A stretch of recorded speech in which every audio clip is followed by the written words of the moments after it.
Loss অ্যাঞ্জেলেসের বাসিন্দারা বাঁচতে সৃষ্টিকর্তাকে ডাকছেন। প্রাকৃতিক বিপর্যয়ের সংকটময় পরিস্থিতি যেন তাদের বুঝিয়ে দিয়েছে হেরে গিয়েছে তাদের শক্তি।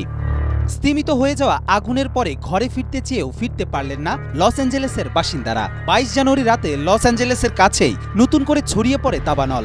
পালিসেডেস ও ইয়াটনের পর এবার জ্বলছে শহরের উত্তরের কাস্টাইক লেক সংলগ্ন এলাকায়। ইতিমধ্যে ৩১,০০০ মানুষ ঘর ছেড়েছে। একদিকে আগুন নেভাতে না নেভাতেই আবারও আগুনে লেলিহান শিখা, অন্যদিকে নতুন প্রেসিডেন্ট ডোনাল্ড ট্রাম্পের হুমকি। সানবিট সব দিবে সামাল।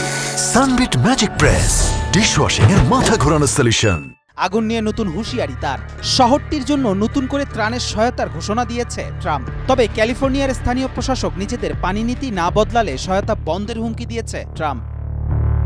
এর আগে চলতি মাসেই আগুন লেগেছিল লস অ্যাঞ্জেলেসে। আগুন নেবার পর ধ্বংসস্তূপে নিহত আর নিখোঁজ আত্মীয়দের খোঁজ শুরু করেন বাসিন্দারা। ক্ষতিগ্রস্তদের সহায়তায় উদ্যোগ নিতে শুরু করে প্রশাসন। দুদিন আগেও যারা ছিলেন ধনকুবের, আজ তারা অপেক্ষা করছেন ত্রাণের জন্য। কিন্তু ভয়াবহ এই দাবানলে ক্ষতিগ্রস্ত মানুষের তালিকায় আরও ১.৫ লাখ মানুষ যোগ হওয়ায় ত্রাণ হয়ে পড়েছে খুবই অপ্রতুল।